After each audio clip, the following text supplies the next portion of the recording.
একজন দিনই বোন দেখলাম, দিনই বোন, হিজাব পরা বোন, সে স্ট্যাটাস দিচ্ছে যে আমি এক জায়গায় যেতাম, একদিনই বোনের বাসায়, আস্তে আস্তে আস্তে আস্তে তার সাথে আমার একটা আন্তরিকতা সৃষ্টি হচ্ছিল। সেই মেয়ের আবার হাজবেন্ড থাকে দেশের বাইরে, তো ছলে বলে কৌশলে সে কখনো এই মেয়ে গায়ে হাত দেয়, কখনো এটা করে, কখনো সেটা করে। সে বলে আমি তালিমে যাওয়া বাদ দিয়ে দিলাম।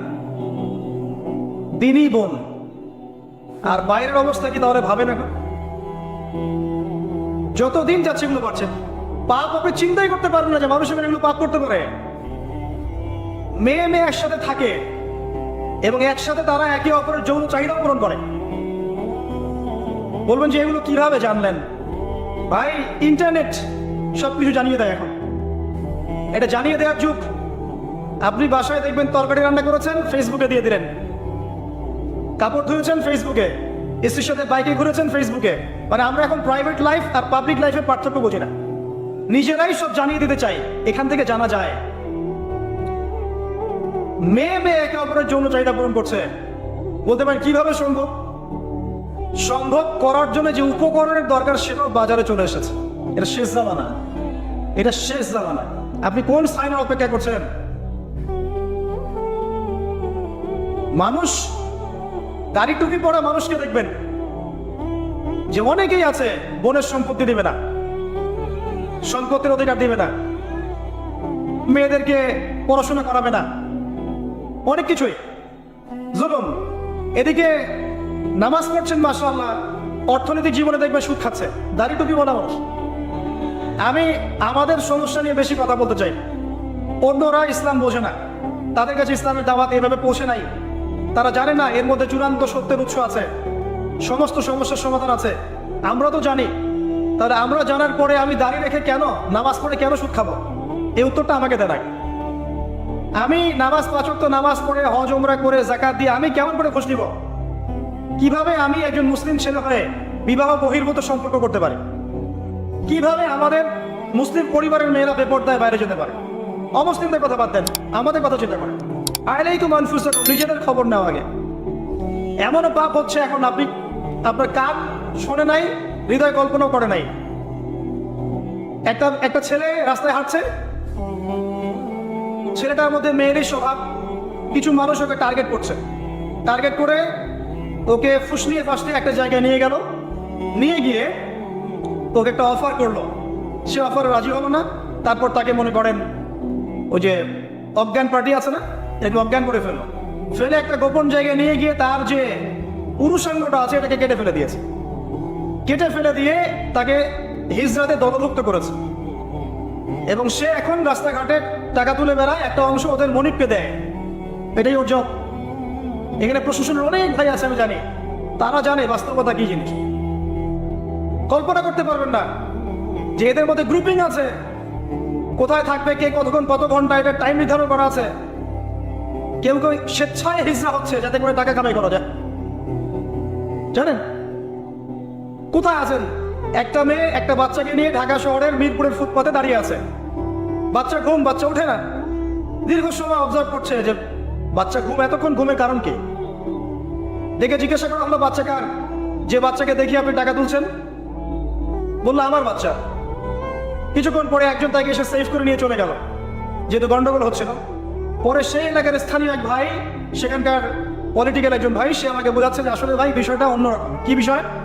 বিষয়টা হচ্ছে যে এক শ্রেণীর মেয়ে আছে এই শহরে যারা বাচ্চা ভাড়া দেয়, আর এক শ্রেণীর মেয়ে আছে যারা বাচ্চা ভাড়া নেয়।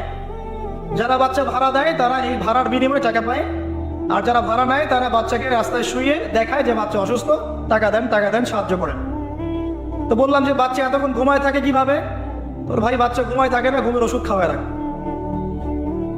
বাচ্চা, ওই বাচ্চা কি অপরাধ? হৃদয় কল্পনা করবেন এমন পাপ মানুষ করছে এখন। আপনার কল্পনার বাইরে মানুষের পাপ। প্রিয় যুবক ভাইরা, এগুলো বলতে গেলে অনেক সময় লাগবে। আখিরুজ্জামানের ম্যাক্সিমাম সাইন এখন স্পষ্ট হচ্ছে। মানুষ আল্লাহর হালালকে হারাম করছে, হারামকে হালাল করছে। সত্যবাদী মিথ্যাবাদী হয়ে যাচ্ছে, মিথ্যাবাদী সত্যবাদী হয়ে যাচ্ছে। মানুষ উঁচু উঁচু বিল্ডিং নির্মাণের প্রতিযোগিতায় ব্যস্ত, মত্ত, দুনিয়ার নেশায় মত্ত। দিনকে মানুষ দুনিয়া উপার্জনের মাধ্যম বানিয়ে খাচ্ছে। মানুষ মাদককে হালাল মনে করছে, জেনাকে হালাল মনে করছে। সময়গুলো সংক্ষিপ্ত হচ্ছে, আল্লাহর আযাব গজবগুলো বাড়ছে। বিশ্বাস করেন, মন থেকে একটা কথা বলছি, আল্লাহর গজব আসা শুধু সময়ের ব্যাপার মাত্র, জাস্ট সময়ের ব্যাপার। আমরা যা করছি, আমরা ব্যক্তি পর্যায় থেকে শুরু করে বিশ্ব পর্যন্ত যা করছি, আল্লাহর গজব আসা শুধু একটা সময়ের ব্যাপার মাত্র। দেখে নিন, আল্লাহ পাক আমাদেরকে বাঁচাক, হেফাজত করুক, দোয়া করি আল্লাহুম্মা আমিন। আল্লাহ কাছে দোয়া করি, আল্লাহ যে মানুষগুলো এই পৃথিবীতে আছে তোমাকে ডাকছে, নীরবে নিভৃতে তোমাকে ডেকে চোখের পানি ফেলছে, যাদেরকে তুমি এই পৃথিবীতে তোমার অর্পিত দায়িত্ব দিয়েছো, যারা যথাযোগ্যভাবে পালন করছে, এদের ওসিলায় হলো আমাদেরকে হেফাজত করো আমি। যুব সমাজ আল্লাহর পথে জীবন উৎসর্গ করছে না। আমরা এখন ব্যস্ত আছি দুনিয়ার পিছনে, স্ট্যাটাস, বাড়ি গাড়ি, সম্পত্তি, মেয়ে, নারী, নেশা, মদ, এগুলো। প্রিয় ভাই, এই যৌবন কালে যে আপনি মারা যাবেন না কোনো গ্যারান্টি নাই। আমাদের বয়সী বহু ছেলে কবরে চলে গেছে। আজকের লেকচার শোনার পর অ্যাটলিস্ট তওবা করে ফিরে আসেন, আপনার গার্লফ্রেন্ডের সাথে সম্পর্ক ত্যাগ করেন। সম্পর্ক ছাড়ার সময় ফোন দিয়ে বলেন না যে আর কথা বলবো না তোমার সাথে, আজকেই শেষ, এখনই কেটে ফেলেন। যদি আজকে বলতে চান যে আর কথা হবে না, লেকচার শুনে আসছি, তওবা করবো, তোমার সাথে আমার কোনো সম্পর্ক নাই, তাহলে এই সম্পর্ক আর শেষ হবে না, চলতেই থাকবে। একদম ডিলিট করে ফেলেন। পড়াশোনা করেন, 5 ওয়াক্ত নামাজ পড়েন, আল্লাহ রাস্তায় সময় দেন, হালাল একটা রিজিকের সোর্স খোঁজার চেষ্টা করেন। রিজিকের সোর্স হয়ে গেলেই আপনি বিয়ে করে ফেলেন। বিয়ে করে ফেলেন, প্রাপ্তবয়স্ক হয়েছেন, বিয়ে করে ফেলেন। আর পিতা মাতাদের প্রতি রিকোয়েস্ট থাকবে, বিয়েটাকে সহজ করে দেন। আপনার সন্তানদেরকে জেনা থেকে বাঁচান, চোখের পাপ থেকে বাঁচান, মনের পাপ থেকে বাঁচান। আমার ফোনটা যদি আমি খুলি আপনাকে দেখাই, এখানে 3,000 4,000 করে মেসেজ আসে। আমি সত্য দেখার সময় পাই না, যে কয়টা স্ক্রল করার সময় পাই। ম্যাক্সিমাম সমস্যা, ভাই হস্তমৈথুনে অভ্যস্ত হয়ে পড়েছি, ছাড়তে পারি না, কি করব? ভাই বিয়ে করতে চাই, সামর্থ্য নেই, কি করব? ভাই আমার স্বামীর সাথে পরিবহন হয় না, কি করব? প্রবলেমস আর প্রবলেমস। বেশিরভাগ প্রবলেমস নৈতিকতা সম্পৃক্ত, নৈতিকতার সাথে সম্পৃক্ত। যখন আপনি দিনের কাজে ব্যস্ত থাকবেন, দুনিয়ার বিষয়গুলো আপনার কাছে তুচ্ছ মনে হবে, তখন দেখবেন এইসব সমস্যা আপনার সাথে নাই। আপনি দিব্যি নামাজ পড়ছেন, রোজা রাখছেন, কোরআন তেলাওয়াত করছেন, দাওয়াতি কাজ করছেন, আপনি ভালো থাকবেন। একটা রিজিকের সোর্স বের করার চেষ্টা করেন, একটা নেককার মেয়েকে বিয়ে করে ফেলেন। যদি এটা না করতে পারি তাহলে কি হবে? সূরা আরাফ 180। প্রচুর জিন আর মানুষকে আমি জাহান্নামে পূর্ণ করবো, প্রচুর জিন আর মানুষকে দিয়ে আমি জাহান্নাম পূর্ণ করবো। কারণটা হচ্ছে ওদের হৃদয়ে দিয়েছিলাম, উপলব্ধি করেনি। চোখ দিয়েছিলাম, তখনও দেখতে চেষ্টা করেনি। কান দিয়েছিলাম, শোনেনি। চোখ দিয়েছিলাম, দেখেনি। কান দিয়েছিলাম, শোনেনি। হৃদয় দিয়েছি, উপলব্ধি করেনি। কেন করেনি? কারণ এরা হচ্ছে গবাদি পশু, just like cattle, sheep and goats and cattle। এরা গবাদি পশুর মতো। বরং তার চেয়ে নিকৃষ্ট। বরং তারা হচ্ছে গাফেল সম্প্রদায়, এবং তারা গাফেল আল্লাহ বলা একটা সম্প্রদায়। এটা একটা কারণ জাহান্নামে যাওয়ার। পরিস্থিতি বুঝতে হবে, আপনাকে ফেদের হতে হবে। আর এই গল্পটা কোন সূরা আছে বলছি না? সূরা কাহফ। যারা সূরা কাহফের উপর গভীর জ্ঞান অর্জন করবেন, গবেষণা করবেন, ইনশাআল্লাহ তারা মাসীহুদ দাজ্জালের ফিতনা থেকে বেঁচে থাকবে। নবী সাল্লাল্লাহু আলাইহি ওয়াসাল্লাম বলেছেন, কিয়ামতের আগে মাসীহুদ দাজ্জালের মতো ভয়ঙ্কর ফিতনা ইতিহাসে কখনো আসেনি, আসবেও। আমি যতগুলো সমস্যার কথা বললাম মুসলিম উম্মাহ, হোক সেটা আপনার বিভক্তি, হোক সেটা আকস্মিক ইফতিরা, অভ্যন্তরীণ ঐক্য বিনষ্ট করা, হোক সেটা আমাদের ক্ষমতা চলে যাওয়া, হোক সেটা অর্থনৈতিক দাসত্ব, হোক সেটা বেহায়া করা, হোক সেটা মুসলিম যুবকদের আজকে পথ ভোলা পরিণতি, হোক সেটা আমাদের মা বোনদের অশ্লীলতা, হোক সেটা ইসলামের পরাশক্তির কাছে আমাদের ডমিনেশন। যত প্রবলেম বললাম বা যত প্রবলেম বলা সম্ভব, সমস্ত সমস্যাগুলোকে একসাথে করলেও দাজ্জালের ফিতনার মতো ভয়ঙ্কর হবে না। বুঝতে পারছি আমি? এই মাসীহুদ দাজ্জালের ফিতনা থেকে আপনাকে বাঁচাবে সূরা কাহফ ইনশাআল্লাহ। আর ফিদির হয়ে যান, যখন হবে তখন আপনি বুঝবেন আপনি কোথায় বসে আছেন। আর আল্লাহর নূর না আসলে আপনি ফিদির হতে পারবেন না। কখন নূর আসবে? যখন আপনি পরিশ্রম করবেন পড়াশোনায়। আপনি পড়াশোনা করবেন, তাহলে প্রথম যে কাজ আল্লাহ পাক করেছেন আদম আলাইহিস সালামকে সৃষ্টি করার পর, সেটা হলো ওয়া'আল্লামা আদামাল আসমাআ কুল্লাহা। আল্লাহ পাক আদম আলাইহিস সালামকে সমস্ত নাম শিক্ষা দিয়েছেন, জ্ঞান শিক্ষা দিয়েছেন। আল্লামাল ইনসান মা লাম ইয়ালাম, মানুষকে সেই জ্ঞান শিক্ষা দিয়েছেন যা মানুষ জানতো না। আবার আল্লাহ রাব্বুল আলামিন প্রথম সৃষ্টির মধ্যে কলম সৃষ্টি করেছিলেন এবং কলমকে বলেছেন লিখো। প্রত্যেক কলম বলেছিল মাযা আক্তুব, আমি কি লিখবো? আল্লাহ বলেছেন কিয়ামত পর্যন্ত যা হবে লিখে ফেল। এই হলো পড়া আর লেখা। এমনকি আমাদের নবীকে আল্লাহ পাক প্রথমে বলেছেন ইকরা, পড়ুন।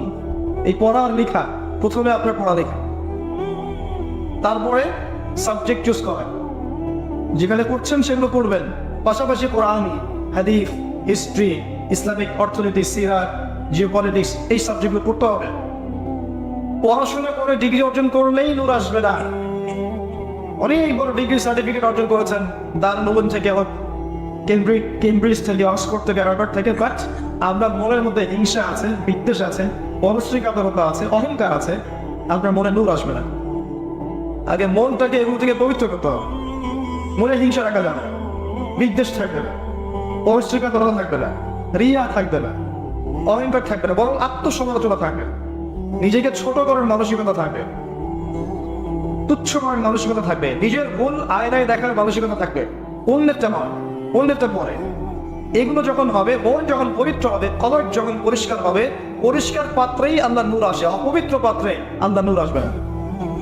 কথা বোঝা যাচ্ছে কি? এর পাশাপাশিও আল্লাহ পাকের ফরজ ওয়াজিব ঠিকঠাক মতো আদায় করে নফল বাড়াতে হবে। নফল দান সাদাকা, নফল কোরআন তেলাওয়াত, নফল তাহাজ্জুদ, জিকির আজকার, বেশি বেশি দোয়া, আল্লাহকে স্মরণ করা, আল্লাহর ধ্যান করা, মানে আল্লাহ তাসবিহ তাহলিল করা, আল্লাহকে স্মরণ করা, আল্লাহকে ডাকা, দোয়া করা, আল্লাহর সাথে সম্পর্ক গাঢ় করা। তখন আল্লাহ নূর আপনার কলবে আসবে ইনশাআল্লাহ। তখন আপনি দুই চোখ দিয়ে দেখতে পাবেন ইনশাআল্লাহ। এবার আসেন, যখন এভাবে আপনাকে দেখতে বললাম, আপনি খেয়াল করে দেখবেন নবী সাল্লাল্লাহু আলাইহি ওয়াসাল্লাম তার দায়িত্ব পালন করার পরে আবু বকর সিদ্দিক রাদিয়াল্লাহু আনহুর খেলাফতে আমরা কি আমাদের শক্তি হারিয়েছিলাম? আমাদেরকে অধঃপতন হয়েছিল না? ইসলাম আরো দূর পর্যন্ত এগিয়ে গেছে। কোনটা? ওমর ইবনে খাত্তাবের সময় আমরা কি আমাদের ক্ষমতা হারিয়েছিলাম? আমাদের নৈতিকতা হারিয়েছিলাম? আমাদের শক্তি কমে গিয়েছিল? না, বেড়েছে। উসমান রাদিয়াল্লাহু আনহুর সময় কমেছে না বেড়েছে? আলী ইবনে আবি তালিব বেড়েছে না কমেছে? এরপরে চলেছে দীর্ঘদিন উমাইয়া খেলাফত। উমাইয়া খেলাফতের সময় আমরা কি এরকম নতজন মানসিকতা ছিলাম না সিংহ পুরুষ ছিলাম? এরপরে আব্বাসীয় শাসন করেছে দীর্ঘদিন, তখন কি আমরা নতজন মানসিকতা ছিলাম? হ্যাঁ, এই খেলাফতের সময় যখন আমাদের মধ্যে দুনিয়া প্রেম ঢুকে যায়, তখন আল্লাহ পাক আমাদের উপরে একটা বহিঃশত্রুকে চাপিয়ে দিয়েছিলেন। তার নাম তাতারি বা মঙ্গোলিয়ান থেকে তারা এসেছে। আল্লাহ পাক নাম শুনেছে? নাম শুনেছে? 40 দিনের মধ্যে বাগদাদকে সে ম্যাসাকার করে ফেলেছে।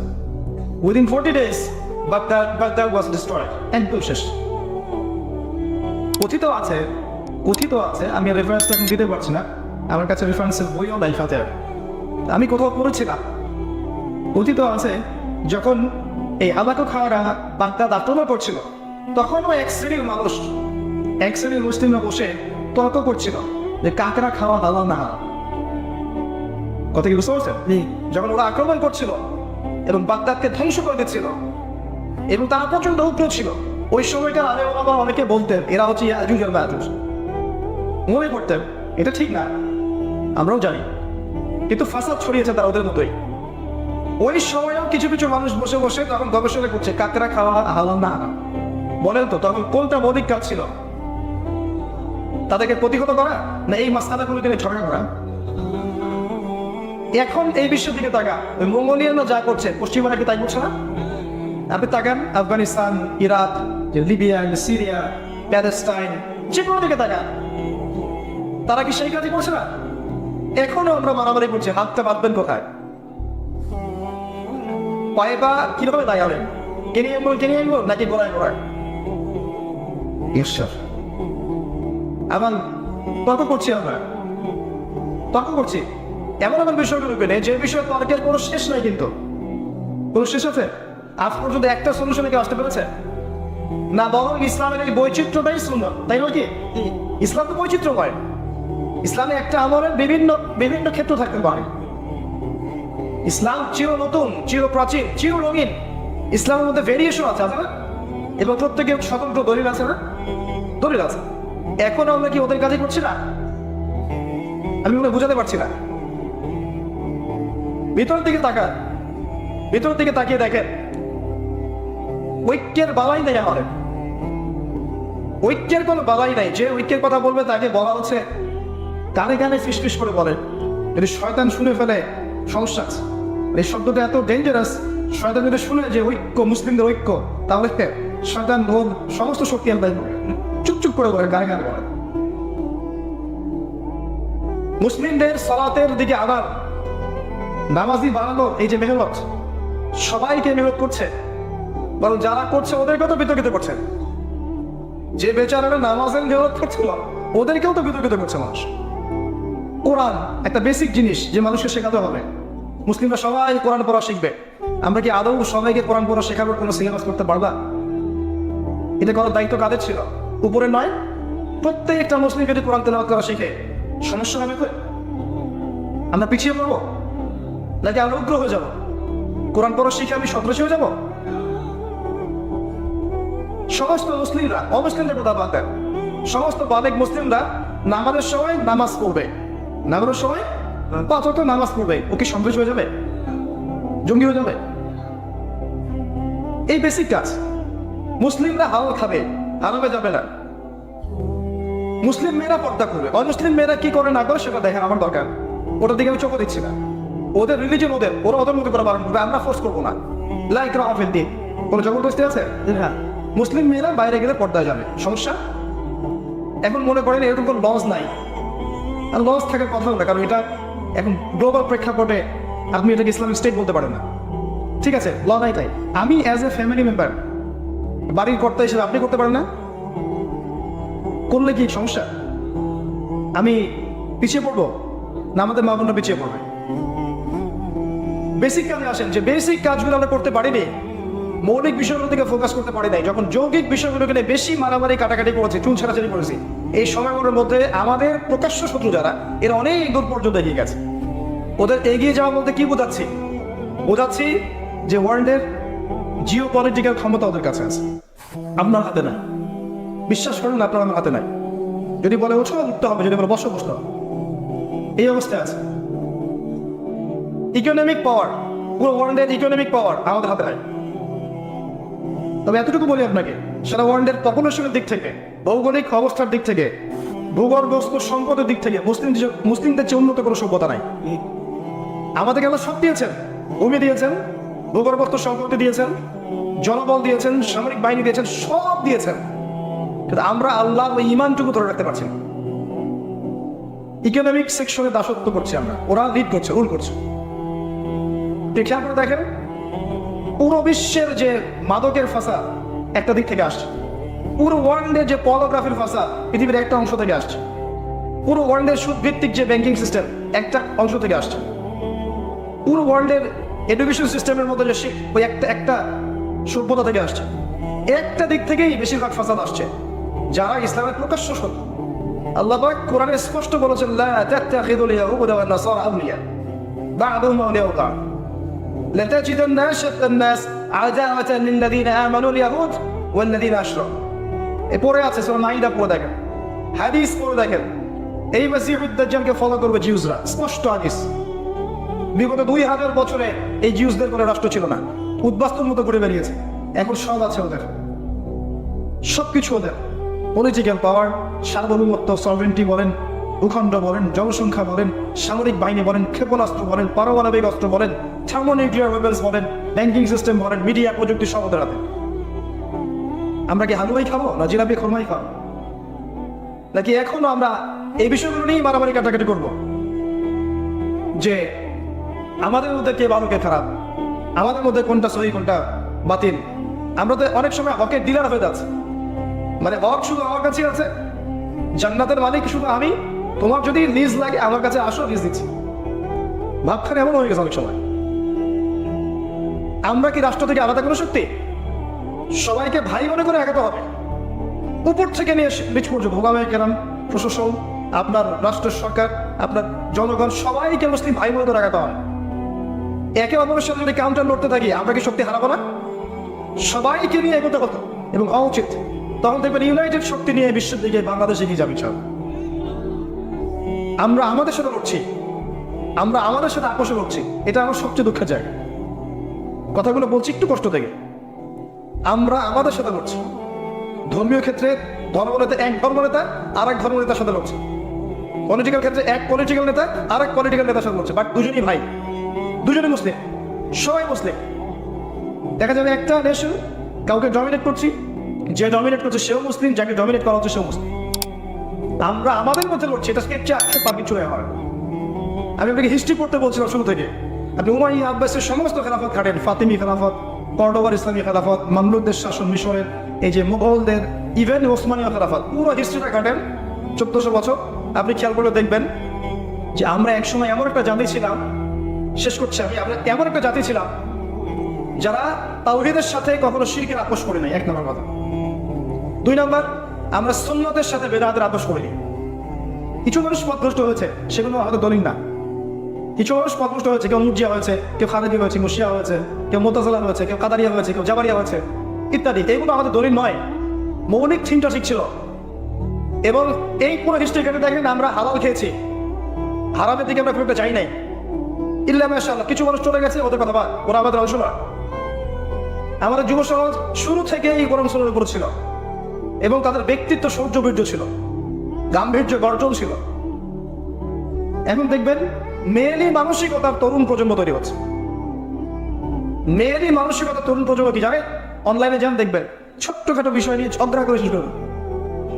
এই স্বভাবটা কাদের? ছোটখাটো বিষয় নিয়ে ঝগড়া করে, কিন্তু মেয়েলি স্বভাব আমরা বলে আসলাম, তাই না? এই স্বভাব চেঞ্জ হয়ে গেছে। আমি এটা ওই হাদিস মনে করাচ্ছি আপনাকে। নবী সাল্লাল্লাহু আলাইহি ওয়াসাল্লাম বলেছেন কিয়ামতের আগে আগে ছেলেরা মেয়ের পোশাক পরবে, মেয়েরা ছেলের পোশাক পরবে। শুধু বাইরের পোশাক না, এমনকি তাদের মাইন্ডসেটটা পর্যন্ত চেঞ্জ হয়ে গেছে। মেয়েদের মানসিকতা দেখেন পুরুষ পুরুষ ভাব একটা।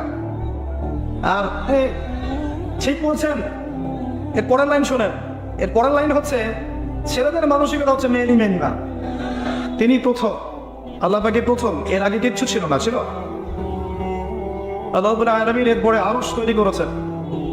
কানা আরশু আলাল মা, তার আরশটা ছিল পানির উপরে। কিসের উপরে? আল্লাহ পাক এরপর সৃষ্টি করেছেন কলম, লিখার কলম, এবং বলেছেন উক্তুব, কলম তুমি লিখো। কলম বলেছে মাযা আক্তুব, আমি কি লিখবো? আল্লাহ পাক বলেছেন কিয়ামত পর্যন্ত যা হবে সব লিখে ফেলো। কলম লাওহে মাহফুজের মধ্যে সৃষ্টির শুরু থেকে শেষ পর্যন্ত কি হবে, কখন কি হবে, প্রত্যেকটা বিষয় লিখে ফেলেছে। এর বাইরে আপনি কিছু করতে পারবেন না, যতই চেষ্টা করি না কেন আমরা। আল্লাহ পাক তাকদীরের মধ্যে যা লিখেছেন এর বাইরে আপনি কিছু করতে পারবেন না। কিছু কিছু বিষয় আছে তাকদীরের যেগুলো কনস্ট্যান্ট, ফিক্স, এগুলোর কোনো পরিবর্তন নেই। আর কিছু কিছু বিষয় আছে যেগুলো দোয়ার মাধ্যমে, ভালো কাজের মাধ্যমে, আত্মীয়তার সম্পর্ক রক্ষার মধ্য দিয়ে, ফরজের পরও নফল করার মধ্য দিয়ে, গুনাহ থেকে বেঁচে থাকার মধ্য দিয়ে পরিবর্তন করা সম্ভব। এরপর আল্লাহ রাব্বুল আলামিন এই মহাবিশ্ব সৃষ্টি করেছেন মাত্র 6 দিনে। কয় দিনে ভাই? 6 দিনে। আর আল্লাহ পাকের দিন আমাদের দিনের মতো নয়। শুধু কিয়ামতের দিন আমরা যেদিন দাঁড়িয়ে থাকবো, এই দিনটা হচ্ছে পৃথিবীর 50,000 বছরের সমান। কিয়ামতের দিন আমরা যেদিন দাঁড়িয়ে থাকবো, এই দিনটা পৃথিবীর 50,000 বছরের সমান। আল্লাহ পাক 6 দিনে মহাবিশ্ব সৃষ্টি করেছেন বিগ ব্যাং থেকে, শূন্য থেকে। আমরা এখন এই বিগ ব্যাং শব্দটার সাথে পরিচিত। যখন রাসূলুল্লাহ সাল্লাল্লাহু আলাইহি ওয়াসাল্লামের জামানা চলছিল, তারা কিন্তু এই শব্দের সাথে পরিচিত ছিলেন না, তারপরেও তারা বিশ্বাস করেছেন। আর এখন বিজ্ঞান, যুক্তি এবং দর্শন আমাদেরকে ওই পর্যন্ত নিয়ে যায়। তারা বলে যে মহাবিশ্বের কোনো স্রষ্টা নেই, মহাবিশ্ব একটা বিস্ফোরণ থেকে সৃষ্টি হয়েছে। কিন্তু আল্লাহ রাব্বুল আলামিন সূরা আম্বিয়া 30 নম্বর আয়াতে বলেছেন, আওয়ালাম ইয়ারাল্লাযীনা কাফারু, কাফেররা কি লক্ষ্য করে দেখে না, আন্নাস সামাওয়াতি ওয়াল আরদা, এই আসমান সমূহ, এই মহাবিশ্ব এবং এই জমিন, পৃথিবী, কানাতা রাতকান, এটা একটা বিন্দুর মধ্যে ছিল, একটা বিন্দু পয়েন্টের মধ্যে ছিল। ফাফাতাকনাহুমা, আমরা উভয়কে পৃথক করে দিলাম, বিস্ফোরিত করে দিলাম। ওয়াজআলনা মিনাল মাই কুল্লা শাইইন হাই, এবং প্রত্যেক জীবন্ত প্রাণীকে সৃষ্টি করেছি আমি পানি দ্বারা। কি দ্বারা? আফালা ইউমিনুন, তবুও কি তারা বিশ্বাস করবে না? আল্লাহ রাব্বুল আলামিন এই আয়াতের মধ্যে বলছেন আসমান সমূহ জমিন একটা বিন্দুর মধ্যে ছিল। এরপর আল্লাহ পাক এটাকে বিস্ফোরিত করেছেন, যেই কথাটা এখন বিজ্ঞান বলছে যে মহাবিশ্ব বিগ ব্যাং থেকে সৃষ্টি হয়েছে। ওরা বিগ ব্যাং পর্যন্ত পৌঁছতে পেরেছে, তারা এর স্রষ্টা সম্পর্কে জ্ঞান লাভ করতে পারেনি। তো তাদের সাথে আমাদের জ্ঞানতাত্ত্বিক এখানে পার্থক্য আছে। তাদের জ্ঞান তত্ত্বটা হচ্ছে পরীক্ষা নিরীক্ষা পর্যবেক্ষণের মাধ্যমে যা লাভ করা যাবে তাই হচ্ছে জ্ঞান। আল্লাহ, মালায়েকা, আসমানি কিতাব, নবী রাসূলগণ, কবর আযাব, জান্নাত জাহান্নাম, মিজান পুলসিরাত, এগুলোকে তারা কিন্তু ল্যাবে প্রমাণ করতে পারে না। এই কারণেই তারা এগুলোর অস্তিত্বে বিশ্বাস করে না। আমার কথা কি বোঝা যায়? মনে হয় বোঝা যাচ্ছে না যাওয়া স্বাভাবিক। আমি ধরে নিয়েছি যে 50% মানুষ কথা বুঝবে না। আমি ধরে নিয়েছি আর বোঝাচ্ছি, যা আমি দেখেছি এখানে আসার পরে তাতে আমি বুঝে নিয়েছি যে 50% মানুষ কথা বুঝবে। যে কয়জন মানুষ বুঝবে, যাদের দুই চোখ আছে, বাইরের চোখ আর ভিতরের চোখ, তাদের জন্য কথা বলবে, তাদের জন্য নয়। লাহুল কুলুবুন লা ইয়াফকাহুনা বিহা, এদের জন্য নয়। ওয়া লাহুম আযানুন লা ইয়াসমাউনা বিহা, এদের জন্য নয়। ওয়া লাহুম আ'য়ুনুন লা ইবসিরুনা বিহা, এদের জন্য নয়। কারণ উলাইকা কাল আনআম, এরা গবাদি পশুর মতো। উলাইকা কাল আনআম, আল্লাহর কথা, এরা গবাদি পশুর মতো। বাল হুম আযাল, বরং তার চেয়েও নগদ জঘন্য, এরা নিকৃষ্ট। উলাইকা হুমুল গাফিলুন, এরা গাফিল। দিনের গাম্ভীর্য, দিনের ব্যক্তিত্ব, দিনের মর্যাদা আমরা রক্ষা করতে পারছি না। এই দিনটা সৌর্য বীর্যের দিন, গাম্ভীর্য ব্যক্তিত্বের দিন, গায়রতের দিন। একজন মুসলিমের গায়রতের সামনে সারা দুনিয়া মাথা নত করতে পারে, এর নাম মুসলিম। আল্লাহ রাব্বুল আলামিন আমাদেরকে একটা জ্ঞান তত্ত্ব দিয়েছেন, এটা ওদের জ্ঞান তত্ত্ব। পরীক্ষা নিরীক্ষা পর্যবেক্ষণ ছাড়া বিশ্বাস করবে না। এবং এই পুরো বিশ্বের যত সিস্টেম দাঁড়িয়ে আছে এখন, আপনার ইকোনমিক সিস্টেম বলেন, এডুকেশন সিস্টেম বলেন, পলিটিক্যাল সিস্টেম বলেন, বা এই এপিস্টেমোলজিক্যাল সিস্টেম বলেন, প্রত্যেকটা সিস্টেম এই তত্ত্বের উপর দাঁড়িয়ে আছে। চাক্ষুষ না দেখলে তারা বিশ্বাস করবেন। আপনি ফেরেশতাকে বিশ্বাস করাতে চান, তারা বলবে একে ল্যাবে প্রমাণ করে দাও, তাহলে বিশ্বাস করো। ল্যাবরেটরিতে ফেরেশতার অস্তিত্ব প্রমাণ করেন, তাহলে বিশ্বাস করবে। কারণ আমি তোকে দেখছি না, আমি কেন বিশ্বাস করব? এই দর্শনে চলছে পুরো বিশ্ব। এর বাইরে একটা দর্শন যেটা মুসলিমরা লালন করে, অনলি মুসলিমরাই এই দর্শন পালন করে, সেটা হচ্ছে যে আল্লাযীনা ইউমিনুনা বিল গায়ব ওয়া কুলিল হাক্কু মির রাব্বিক ফালা তাকুনান্না মিনাল মুমতারিন ওয়া কুলিল হাক্কু মির রাব্বিক ফামান শাআ ফালইউমিন ওয়া মান শাআ ফালইয়াকফুর। একমাত্র মুসলিমরাই এই তত্ত্বে বিশ্বাস করে যে সত্য এবং জ্ঞান আল্লাহর পক্ষ থেকে আসে। সত্য এবং জ্ঞান আল্লাহর পক্ষ থেকে আসে। আল্লামাল ইনসান মা লাম ইয়ালাম, মানুষকে তিনি শিখিয়েছেন সেই জ্ঞান যা মানুষ জানতো না। মানুষ সৃষ্টিগতভাবে অজ্ঞ ছিল। আল্লামাল আদম আসমা কুল্লাহা, তিনি আদমকে সমস্ত নাম শিখিয়েছেন। আমরা বিশ্বাস করি ইমানের যে 6 পিলার, আল্লাহ বিশ্বাস, ফেরেশতাগণে বিশ্বাস, নবী রাসূলগণে বিশ্বাস, তারপর কি আর আসমানি কিতাব, পরকাল এবং তাকদীরের ভালোমন্দে বিশ্বাস। এই 6টা পিলার, এই 6টা পিলারকে দিয়ে আপনি যুক্তি, বিজ্ঞান, দর্শন দিয়ে ল্যাবে প্রমাণ করতে পারবেন? এগুলো সবই গায়েব, অদৃশ্য। আল্লাহকে দেখেছেন? বিশ্বাস করি। নবী রাসূলকে দেখেছেন? আমরা তো আমাদের নবীকে পর্যন্ত দেখি নাই, দেখেছি? আসমানি কিতাবগুলো দেখেছেন? অনেক মুসলিম তো কোরআনও দেখেনি। এমন অনেক হতভাগা মুসলিম আছে, এমন অনেক হতভাগা মুসলিম আছে যারা কোরআনটুকু চোখে দেখেনি কখন। শুনেছে কোরআন বলে একটা কিতাব আছে। ফেরেশতাগণ দেখেছি আমরা? দেখি নাই। এই জায়গায় ফেরেশতারা ঘিরে রেখেছেন, বিশ্বাস করে দেখেছেন? দেখেন না। পরকাল, এই যে কবর, কবরের প্রশ্ন উত্তর, আপনার কবর হবে জান্নাতের টুকরা অথবা জাহান্নামের গর্ত। আপনার পুলসিরাত, মিজান, জান্নাত, জাহান্নাম, আমলনামা ছুড়ে দেওয়া হবে, ঠিক আছে? রূহ বা আত্মা, আত্মা আছে না, রূহ, সত্য, স্বপ্ন, এগুলোকে কি আপনি ল্যাবে প্রমাণ করতে পারবেন? এগুলো দেখিনি, বিশ্বাস করি। মুসলিমদের ইমানের 6টা পিলারই হচ্ছে গায়বে বিশ্বাস। আমাদের জ্ঞান তত্ত্ব হচ্ছে এই যে জ্ঞান আল্লাহর পক্ষ থেকে আসে। আল্লাহ পাক মহাবিশ্ব সৃষ্টি করে নিছক ছেড়ে দেননি। আল্লাহ পাক প্রত্যেকটা আসমানের মধ্যে তার আমর বা কাজ নাজিল করেছেন। প্রত্যেকটা বিষয় সুশৃঙ্খলভাবে চলছে। এক জাররা পরিমাণ বিশৃঙ্খলা থাকলে এই মহাবিশ্ব ধ্বংস হয়ে যেত। এবং আল্লাহ আরো বলেছেন যদি 2জন ইলাহ থাকতো মহাবিশ্ব ধ্বংস হয়ে যেত। মহাবিশ্ব সৃষ্টি করার পর আল্লাহ পাক অনেক সময় পরে মানুষকে সৃষ্টি করেছেন। হাল আতা আলাল ইনসানি হিনুম মিনাদ দাহরি লাম ইয়াকুন শাইআন মাযকুরা। মানুষের উপরে এমন একটা সময় চলে গেছে যখন মানুষ কোনো আলোচ্য বিষয় ছিল না। যে মানুষের উপরে এমন একটা সময় চলে গেছে যখন মানুষ কোনো আলোচ্য বিষয় ছিল না। এই মহাবিশ্ব সৃষ্টি করার অনেক সময় পরে আল্লাহ পাক মানুষকে সৃষ্টি করেছেন, প্রথমে করেননি।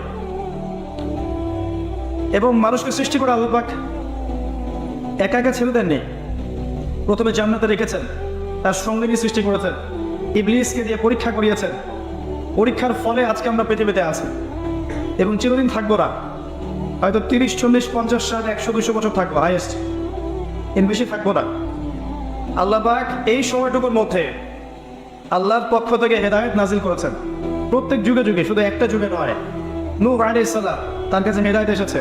তার আগে আদম আলাইহিস সালাম, আল্লাহর বিধান এসেছে। আপনি একটা একটা করে নবী দেখেন, ইব্রাহিম, আল্লাহর হেদায়েত এসেছে। আদ জাতির নবী হুদ আলাইহিস সালাম, হেদায়েত এসেছে।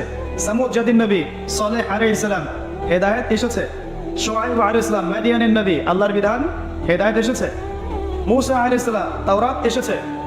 দাউদ আলাইহিস সালাম, জাবুর এসেছে। ইনজিল, ঈসা ইবনে মারইয়াম এসেছে। মুহাম্মদ সাল্লাল্লাহু আলাইহি ওয়াসাল্লাম, আল কোরআন এসেছে। খেয়াল করে দেখেন, সৃষ্টির শুরু থেকে শেষ পর্যন্ত, একদম মানব জাতিকে পৃথিবীতে পাঠানোর পর থেকে নিয়ে কিয়ামত পর্যন্ত প্রত্যেক যুগে যুগে আল্লাহ পাক তার পক্ষ থেকে হেদায়েত পাঠিয়েছেন না? পাঠিয়ে একটা শর্ত দিয়েছেন, ফামান তাবিআ হুদায়া ফালা খাউফুন আলাইহিম ওয়ালা হুম ইয়াহজানুন। যারা আমার এই হেদায়েত মেনে চলবে তাদের কোনো টেনশন নাই, কোনো ভয় নাই, দুশ্চিন্তা কিছু নাই। যেই জান্নাত থেকে এসেছেন সেই জান্নাতে ফিরে যাবেন ইনশাআল্লাহ। ওয়াল্লাযীনা কাফারু ওয়া কাযযাবু বিআয়াতিনা, কিন্তু যারা আল্লাহর আয়াতকে মিথ্যা প্রতিপন্ন করবে, অস্বীকার করবে, ফাউলাইকা আসহাবুন নার, এরা হচ্ছে জাহান্নামের অধিবাসী। হুম ফিহা খালিদুন, তারা সেখানে চিরস্থায়ী হবে। সহজ সরল দর্শন। আল্লাহর দর্শনে কোনো সমস্যা আছে? একদম সরল দর্শন। মানুষ সৃষ্টি করেছেন, জান্নাতে রেখেছেন, পৃথিবীতে পাঠিয়েছেন, পরীক্ষা করছেন। প্রত্যেক যুগে যুগে আল্লাহ নবী পাঠিয়েছেন। আল্লাহ পাক নবীর সাথে আসমানি কিতাব পাঠিয়েছেন। সর্বশেষ নবী মুহাম্মদ সাল্লাল্লাহু আলাইহি ওয়াসাল্লাম পর্যন্ত আল্লাহ পাক অসংখ্য নবী রাসূল পাঠিয়েছেন। এবং প্রত্যেক যুগে যুগে যারাই আল্লাহ পাকের বিধানগুলো মেনে নিয়েছে, হেদায়েত অনুসরণ করেছে, আল্লাহ পাক দুনিয়াতেও সফল করেছেন, পরকালে সফল করেছেন। আর প্রত্যেক যুগে যুগে যারাই আল্লাহর হেদায়েতকে অস্বীকার করেছে, মেনে নেয়নি, বিরোধিতা করেছে, বিরুদ্ধাচরণ করেছে, আল্লাহ পাক দুনিয়াতেও লাঞ্ছিত করেছেন, পরকালে জাহান্নাম দিবেন ইনশাআল্লাহ তাআলা। এই সহজ সরল কথা সারা মাহফিল শেষ করে যদি একটা কথাও মনে রাখতে না পারেন, এই কথাটা মনে রাখেন যে প্রত্যেকে যুগে যুগে আল্লাহ পাক তার পক্ষ থেকে হেদায়েত পাঠিয়েছেন। এবং আমাদের কাছে সর্বশেষ যে হেদায়েতের সোর্সটা আছে সেটা কি? আল কোরআন, এবং তার ব্যাখ্যা হচ্ছে কি? নবীর হাদিস, নবীর সুন্নাহ। তারাকতু ফীকুম আমরাইন, 23 বছর দাওয়াতি জীবন শেষে নবী সাল্লাল্লাহু আলাইহি ওয়াসাল্লাম বলছেন যে আমি মাত্র 2টা বস্তু ছেড়ে গেলাম। লাম তাদিল্লু মা তামাসসাকতুম বিহিমা, তোমরা যতক্ষণ পর্যন্ত এগুলোতে আঁকড়ে ধরে থাকবে তোমাদের কোনো টেনশন নাই, ভয় নাই, তোমরা কখনো পথভ্রষ্ট হবে না ইনশাআল্লাহ। একটা কিতাব হলো আল্লাহর কিতাব, একটা কি?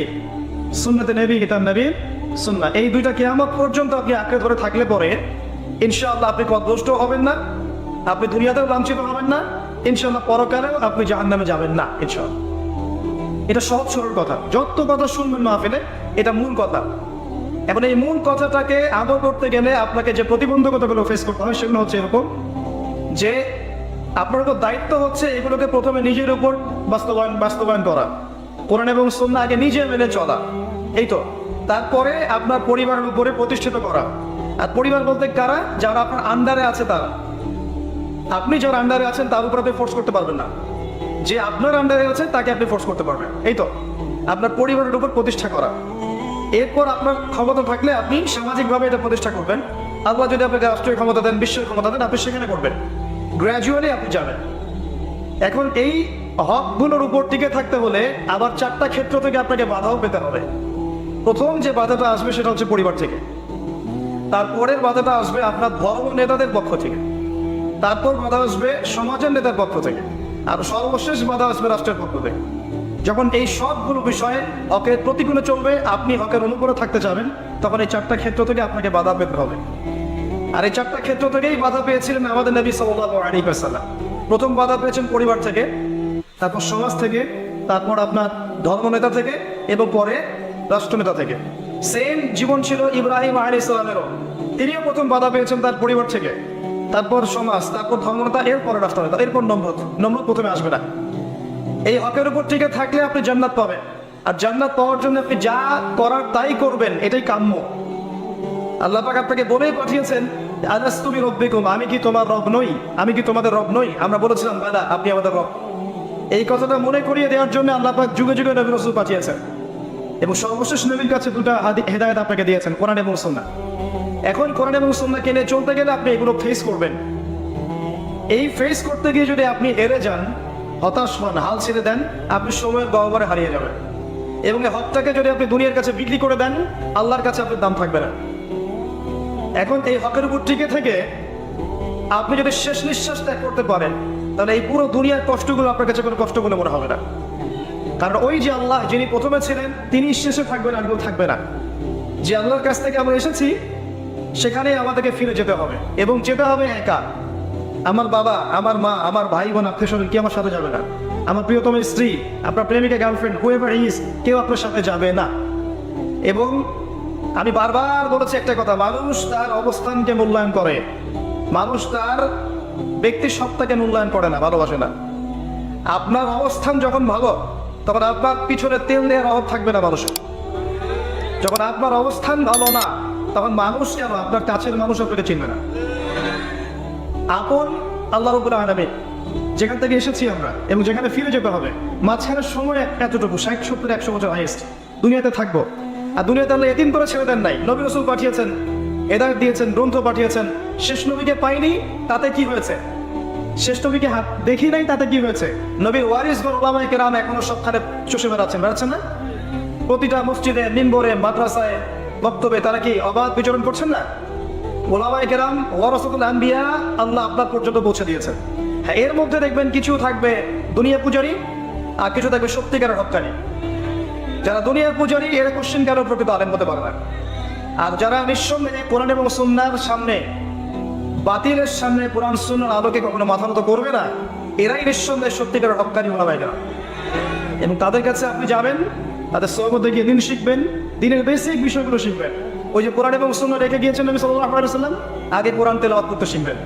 এরপরে আপনি আরবি ভাষাটা শেখার চেষ্টা করবেন, আরবি ব্যাকরণ শেখার চেষ্টা করবেন। তারপরে আপনি কোরআনের অনুবাদ পড়বেন, তাফসীরের বইগুলো পড়বেন, যেটা বুঝবেন না আলেমদেরকে জিজ্ঞাসা করবেন, হাদিসের বইগুলো হাত দিবেন।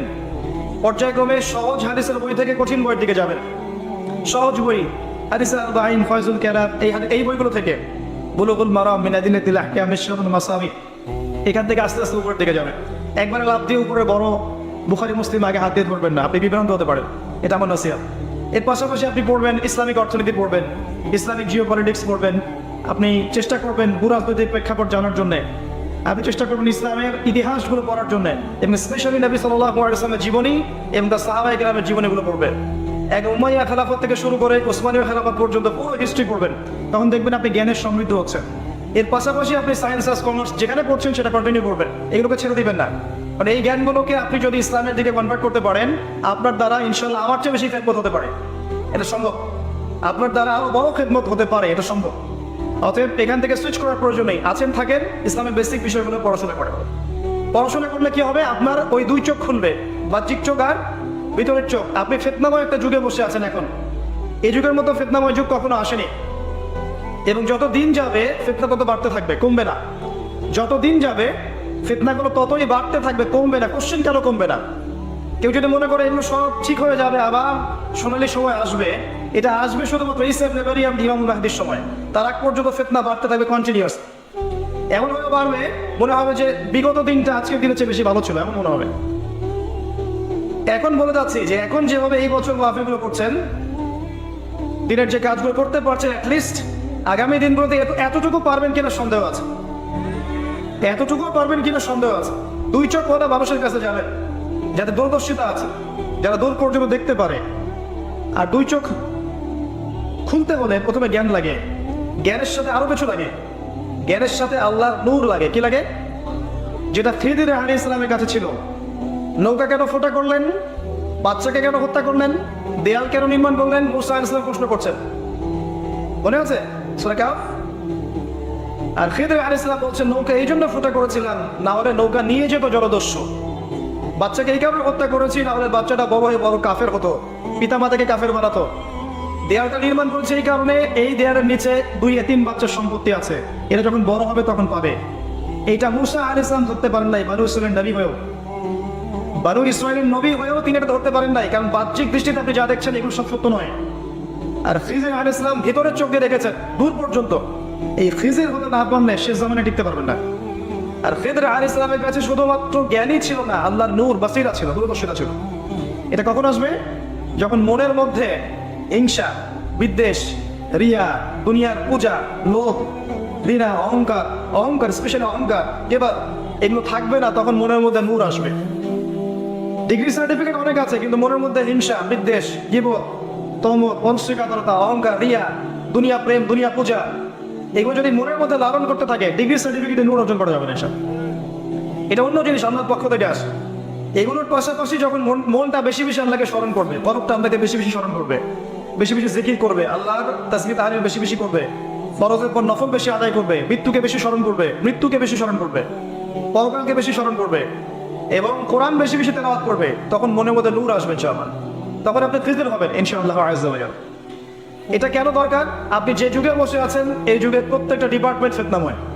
আপনার পরিবারে ফিতনা, আপনার সংস্কৃতির মধ্যে দেখেন ফিতনা, মহিলাদের মধ্যে দেখেন ফিতনা, আপনি অর্থনীতিতে দেখেন ফিতনা, আপনি সমাজের মধ্যে দেখেন ফিতনা, ইভেন আপনি ধর্মের মধ্যে দেখেন সেখানেও দেখবেন ফিতনা। ফিতনা আর ফাসাদ দিয়ে ভর্তি পুরো বিশ্ব। এখন এই যুগে আপনি কি করবেন এটা বুঝতে হলে আগে আপনাকে সিচুয়েশন রিড করতে হবে, কোথায় আমি বসে আছি। আগে সমস্যা চিহ্নিত করো, তারপর সমাধান। আর সমস্যা চিহ্নিত করতে হলে 1 চোখ দিয়ে দেখলে হবে না, 2 চোখ লাগবে। তারপরে আপনি সমস্যা ফাইন্ড আউট করেন, এরপর সলিউশনে যান। 2 চোখ না থাকলে সমস্যাই তো মানে ফাইন্ড আউট করতে পারবেন না, খুঁজে পাবেন না। কোরআন এবং হাদিস আপনাকে মূল বিষয়টা দিবে, এবং এর পাশাপাশি আপনাকে আরো যুগোপযোগী যে জ্ঞানগুলো আছে এগুলোতে জ্ঞানী হতে হবে। মন থেকে যাবতীয় খারাপ রিপুগুলোকে দূর করতে হবে, আল্লাহর জন্য নিজেকে ওয়াকফ করতে হবে। পরকালের বান্দা হয়ে যান, দুনিয়া ত্যাগ করে নিজের হায়াতকে মূল্যায়ন করেন, নিজের হায়াতকে মাস, সপ্তাহ, দিন দিয়ে ভাগ করেন। নিজের হায়াতকে মাস, সপ্তাহ, দিন দিয়ে ভাগ করেন। এস্টিমেট করে নেন যে যদি আপনি 60 বছর বাঁচেন, যদি আপনি 60 বছর বাঁচেন, তাহলে কত বছর চলে গেছে আর কত বছর আছে, কত দিন আছে। এই দিনগুলো কিভাবে কাটালে আপনি সেই কাঙ্ক্ষিত লক্ষ্যে পৌঁছাতে পারবেন, এটা হিসাব করেন, নিজেকে চিন্তা করেন। একটু দাঁড়ান, থামেন। যে ফ্লোতে ছুটছেন, পরিবারের পিছনে, ব্যবসার পিছনে, চাকরির পিছনে, আপনার সমাজের পিছনে, দুনিয়ার পিছনে, বাড়ি গাড়ি স্ট্যাটাসের পিছনে, একটু দাঁড়ান, রিল্যাক্স হন। একটা রাত একটু থামেন, রিল্যাক্সে চোখটা বন্ধ করে খাতা কলম নিয়ে বসেন পড়ার টেবিলে। চিন্তা করেন যে আপনি দুনিয়াতে থাকতে আসেন না, আপনি মরতে এসেছেন। দুনিয়াতে আপনি থাকতে আসেননি, দুনিয়াতে আপনি মরতে এসেছেন, এবং সময় লিমিটেড। আপনি জানেন না কতটুকু, ধরে নিলাম 60 বছর, আপনার 30 চলে গেছে, বাকি 30 পড়ে আছে। এই বাকি 30-এর শেষ 10 বা 5 আপনি আমল করতে পারবেন না, চাইলেও ওই স্পিডে পারবেন না, পসিবল না। এখন আপনার হাতে 20-25, এটাকে দিন দিয়ে ভাগ করেন। এখন দেখেন বিগত যে সময়টা পার করে এসেছেন, এই সময়ের মধ্যে কতটা রোজা রাখেন নাই, কত ওয়াক্ত নামাজ পড়েন নাই, কতবার জেনা করেছেন, কতবার সুদ খেয়েছেন, কতটা মানুষের হক নষ্ট করেছেন, কতটা দুর্নীতি করেছেন, কতবার মাদক খেয়েছেন, কতবার মেয়ের সাথে বারে ড্যান্স করেছেন, কতটা গার্লফ্রেন্ড চেঞ্জ করেছেন। আপনি হিসেব করেন, আমল নামা হিসেব করেন, আপনার আমল নামা নিজে হিসেব করেন। বা কাফা বিনাফসিকা আল-ইয়াওমা আলাইকা হাসিবা, দিন আসার আগেই হিসেব করে ফেলেন। আল্লাহ পাক কিয়ামতের মাঠে উঠানোর পরে আমল নামা ছুঁড়ে দিয়ে বলবেন, ইকরা কিতাবাক, পড়ো তোমার বই। তো কাফা বিনাফসিকা আল-ইয়াওমা আলাইকা হাসিবা, আজকে তুমি তোমার হিসাব নেওয়ার জন্য যথেষ্ট। সময়, এই সময়টুকু মূল্যায়ন করেন। এখন আপনি যদি ডেডিকেটেড হয়ে যান, না আমি যা করেছি, আগের পাপগুলো থেকে তওবা করব, যার যার হক তাকে ফিরিয়ে দিব। কাউকে যদি গালি দিয়ে থাকি, গিয়ে বলবো ভাই আপনাকে গালি দিয়েছিলাম, আমাকে মাফ করে দেন। কারো যদি সম্পত্তি আত্মসাৎ করে দাঁড়িয়ে ফিরিয়ে দিয়ে বলবো যে তোমার সম্পত্তি নিয়ে নাও, জানে আমার দুনিয়া নিয়ে নাও, পরকালে আমার জন্য দাবি রেখো না। সুদ খেয়ে থাকেন, এখনই ছেড়ে দেন। সবজি বিক্রি করে খান, তাও সুদী ব্যাংকে চাকরি করে না। সবজি বিক্রি করে খান, তাও সুদী ব্যাংকে চাকরি করে না। মাদক খেয়েছেন, তওবা করেন। তিরাতে খাবার পান করানোর আগেই তওবা করে ফিরে আসেন। রোজা রাখেন নাই, হিসেব করেন কতগুলো রোজা রাখেন নাই, চেষ্টা করেন আদায় করে দেওয়ার জন্য, চেষ্টা করেন। হ্যাঁ, খালেস তওবা করে আল্লাহ এমনি মাফ করে দিবেন, আল্লাহ এমনি মাফ করে দিবেন, বরং আল্লাহ গুনাহকে নেকি দিয়ে পরিবর্তন করে দিবেন, এমনটা আল্লাহ ওয়াদা করেছে। তারপরেও চেষ্টা করা উচিত আমাদের যে হিসেব করে আমি এটা আদায় করে দেব। কত ওয়াক্ত সালাত পড়ি নাই, আল্লাহ হয়তো মাফ চাইলে ইস্তেগফার করলে এমনি মাফ করে দিবেন। তারপরেও চেষ্টা করবো যে ফরজের সাথে সাথে নফল বাড়িয়ে দেওয়া, যাতে আমার ফরজের গ্যাপটা পূরণ হয়ে যায়। হিসেব করেন, লাইফকে সিরিয়াসলি নেন। আপনি দুনিয়াতে পাবজি খেলতে আসেননি, এখানে ফ্রি ফায়ার খেলতে আসেননি, একটা গার্লফ্রেন্ডের পিছনে সময় নষ্ট করার জন্য আসেন নাই, আপনি এখানে সুদ খেতে আসেননি, সিনা করতে আসেন নাই, আপনি এখানে ওই যে আইসক্রিম বিক্রি করছেন না এগুলো দেখছেন না, এগুলো করতে আসেননি পৃথিবীতে। আপনি পৃথিবীতে বেহার মতো নগ্ন হয়ে রাস্তাঘাটে ঘুরতে আসেননি, আপনি পৃথিবীতে উম্মার মাঝে ফাটল সৃষ্টি করতে আসেননি, আপনি পৃথিবীতে দুনিয়া পূজা করতে আসেননি। এইসব কারণে আপনাকে পৃথিবীতে পাঠানো হয়নি। আপনাকে আল্লাহর ইবাদত করতে পাঠানো হয়েছে। টাইম আপনাকে আল্লাহ পাকে এক্সট্রা দিবেন না। যতটুকু লেখা আছে আপনার লাউহে মাহফুজে, একটা দিন বাড়বেন একটা দিন কমবে না। আপনি জানেন না আজকে লাস্ট দিন কিনা, আপনি জানেন না আজকে লাস্ট দিন কিনা। আপনি চাইলেও যদি আজকে লাস্ট দিন হয়ে থাকে, আপনি চাইলেও আরেকদিন বেশি বাঁচতে পারবেন না। অতএব আল্লাহর হয়ে যান। আল্লাহ থেকে এসেছি, আল্লাহ চলে যাব। আল্লাহ সৃষ্টি করেছেন আমাদেরকে, ওখান থেকে এসেছে, আবার আল্লাহর দিকে কি হবে ফিরে যাবো। মাঝখানে একটা সময়, অনেক সময় চলে গেছে, অপচয় হয়েছে, হিসাব করে মিটিয়ে ফেলেন। বাকি সময় বাকি আছে, এমন নিয়াত করে ইস্তেকামার উপর থাকেন যে আমি জীবন চলে গেলেও আগামী যে দিনগুলো আমি বেঁচে থাকবো পৃথিবীতে, কোরআন এবং সুন্নাহর একদিন বাইরে যাবো না ইনশাআল্লাহ। আমার পরিবার আমাকে বুঝুক, সে না বুঝুক, আমার চাকরি থাকুক না থাকুক, আমার রিজিক কমে যাক আর নাই যাক, হ্যাঁ, আমাকে সামাজিক পদ আমার থাক বা না থাক, আমার রাষ্ট্রীয় পদ আমার থাক বা না থাক, আমি কোরআন এবং সুন্নাহর বাইরে যাবো। এই অবস্থায় মৃত্যুবরণ করতে পারলে আপনার জন্য অপেক্ষা করছে অনন্তকালের জান্নাত। আপনি যা চান সেখানে পাবেন। এটা পরীক্ষার মাঠ, এটা ফলাফল পাওয়ার মাঠ না। এটা কিন্তু ফলাফল পাওয়ার মাঠ নয়, ওইটা ফলাফল পাওয়ার জায়গা। এবং বিশ্বাস করেন আল্লাহ পাকের পথে এত কঠিন। সূরা দুখানের মধ্যে আছে, যুক, আযাব যখন দেওয়া হবে, যুক, চাখো, আযাব ভোগ করো। ইন্নাকা আনতাল আজিজুল কারীম। দুনিয়াতে অনেক আজিজ ছিল, অনেক করিম ছিল, এখন আযাব ভোগ করতে হবে। বহু স্যুট প্যান্ট টাই পরা ফিটফাট মানুষ পরকালে ডগ্ন থাকবে, বহু ফ্যাশন পরা মেয়েরা পরকালে ডগ্ন থাকবে, কাপড় থাকবে না পরার জন্য। দুনিয়াতে বহু মানুষ যারা লোকবিলাসে ব্যস্ত আছে, যাদেরকে দেখলে আপনার ঈর্ষা হয়, অনেক বড় বাড়ি, অনেক বড় গাড়ি, স্ট্যাটাস দেখলে মাথা খারাপ। একটা সেকেন্ড জাহান্নামের আগুন থেকে বের হওয়ার জন্য তারা তাদের সব ফিদিয়া দিতে চাইবে, কিন্তু আল্লাহ পাক দিবেন না এদেরকে। এরকম বহু মানুষ পৃথিবীতে আছে। এমন অনেক মিসকিন পৃথিবীতে আছে এখন, যাদেরকে মানুষ চিনেই না, হাসতে হাসতে আমার আগে জান্নাতে চলে যাবে। এমন অনেক দরিদ্র মানুষ এখন পৃথিবীতে আছে, ওদেরকে মানুষ চিনেও না, মূল্যায়ন করে না, তারা সেলিব্রিটিও না, তাদের কোনো বড় পদ নাই, পলিটিক্যাল বা সোশ্যাল পদ নাই, শুধু ফরজ আদায় করে, সাধ্যমতো নফল পড়ে, তাওহীদের উপর থাকে, শিরক করে না, সুন্নতে থাকে, বিদআত করে না। দেখবেন পরকালের মাঠে এরা আগে আগে জান্নাতে চলে গেছে। ফামান যুহজিহা আনিন নার ওয়া উদখিলাল জান্নাতা ফাকাদ ফাজ। মনে রাখবেন, যে ব্যক্তিকে পুলসিরাত পার করিয়ে দেওয়া হবে, জান্নাতে প্রবেশ করানো হবে এবং জাহান্নাম থেকে বাঁচানো হবে, একমাত্র সে ব্যক্তি সফল আর সফল। আজকের লেকচারে সব ভুলে গেলেও সাফল্যের সংখ্যাটুকু জেনে যায়। এবং এই যে লিমিটেড হায়াত আছে, এই হায়াতটাকে আপনি যদি চান যে আমি যা করেছি এখন তওবা করে ফিরে আসবো, বাকি জীবনটা আমি কোরআন সুন্নাহর উপর থাকবো, আল্লাহ পাক সবাইকে তৌফিক দান করেন। আমি এখন আপনার উপর এই দায়িত্বগুলো বর্তাবে যে আপনাকে পড়াশোনা করতে হবে, আপনাকে প্রচুর পড়াশোনা করতে হবে, নবী সাল্লাল্লাহু আলাইহি ওয়াসাল্লামের সুন্নাহ মাফিক জীবনযাপন করতে হবে। ঘুম থেকে ওঠা থেকে শুরু করে ঘুমানো পর্যন্ত প্রতিটা কাজ সুন্নাহ মাফিক করতে হবে। ইবাদতের ক্ষেত্রে সুন্নাহ করবেন, ব্যবসায় গেলে ব্যবসার সুন্নাহ করবেন, আপনি জিকির আজকার করবেন সেটা সুন্নাহ করবেন, নামাজ পড়বেন সেই সুন্নাহ করবেন, মুআমালাতে সুন্নাহ, পরিবারের সুন্নাহ, আপনার সমাজনীতির সুন্নাহ, সব সুন্নাহ আপনাকে মানতে হবে। তখন আপনার পুরো জীবনটা ইবাদত হবে ইনশাআল্লাহ তাআলা। এই অবস্থায় যদি আপনি প্রত্যেকদিন পার করতে থাকেন, আপনি নিজেই ফিল করবেন যে আল্লাহর কাছে আপনার মর্যাদা বেড়ে গেছে। আপনি নিজেই ফিল করবেন। আল্লাহ পাক আপনি বেঁচে থাকলে আল্লাহ পাক কিয়ামত পর্যন্ত দিবেন ইনশাআল্লাহ। যদি আপনি এমন হয়ে যেতে পারেন, তাওহীদের উপর আছেন, সুন্নাহর উপর আছেন, আপনি বেঁচে থাকা পর্যন্ত আল্লাহ পাক কিয়ামত পর্যন্ত দিবেন ইনশাআল্লাহ। এত বড় মর্যাদা আল্লাহ পাক আপনাকে দিবেন ইনশাআল্লাহ। আমি আজকে লম্বা আলোচনা করতে পারলাম না, আমার হাতের সময় কম, আর আমি ফিজিক্যালি একটু অসুস্থ। আমার কথা শুনে হয়তো বুঝতে পারছেন আমি ভালো করে কথা বলতে পারছি না। ইনশাআল্লাহ আগামী মাহফিলগুলোতে আমি চেষ্টা করবো আরো ব্রিফ এই বিষয়গুলো বলার জন্য, ব্যাখ্যা করে বলার জন্য। আজকে আমি শুধু কিছু কথা বলেছি। প্রথম কথা হচ্ছে, আল্লাহ পাক আপনাকে আমাকে দুনিয়াতে একা একা ছেড়ে দেন নেই। নবী রাসূল পাঠিয়েছিলেন, আসমানে কিতাব হেদায়েত পাঠিয়েছেন, প্রত্যেক যুগে পাঠিয়েছেন। আমাদের কাছে হেদায়েতের উৎস কি এখন? শেষ কোরআন এবং সুন্নাহ। এই কোরআন পড়বেন, এরপর আমল করবেন, আদেশ মানবেন, নিষেধ বর্জন করবেন, এর দাওয়াত মানুষকে দিবেন, কোরআন প্রতিষ্ঠার চেষ্টা করবেন এবং সুন্নাহ মাফিক আপনি ডেইলি জীবনযাপন করবেন। আপনি আপনার জীবনটাকে মূল্যায়ন করবেন, এই দুনিয়া থেকে আপনি চলে যাবেন আজও কাল। ধরে নেবেন আপনার হায়াত 60 বছর 70 বছর, আপনি যতটুকু পার করেছেন এই পাপ পুরো হিসাব করবেন, এবং যা বাকি আছে এই সময়টুকুতে আপনি কিভাবে চলবেন এই হিসাব আজকে রাতে বসে বসে করবেন। এরপর যখন আপনি ডিসাইড করে ফেলবেন যে আমি আল্লাহর জন্য নিজেকে ওয়াকফ করবো, ইন্না সলাতি ওয়া নুসুকি ওয়া মাহইয়ায়া ওয়া মামাতি লিল্লাহি রাব্বিল আলামিন, এরপর আপনি পড়াশোনা শুরু করেন, আলেম ওলামার কাছে আসেন, তাদের সোহবতে যান, আপনি জানা অনুযায়ী আমল করেন, হালাল খান, পরিবারটা করেন সুন্দর করে, আপনি আপনার সাধ্যমতো ইসলামের দাওয়াতি কাজ করেন, দিনটাকে প্রতিষ্ঠা করার জন্য আপনার ছোট ছোট উদ্যোগ আপনার যান, আপনার মান, আপনার সময় শ্রমকে কাজে লাগান।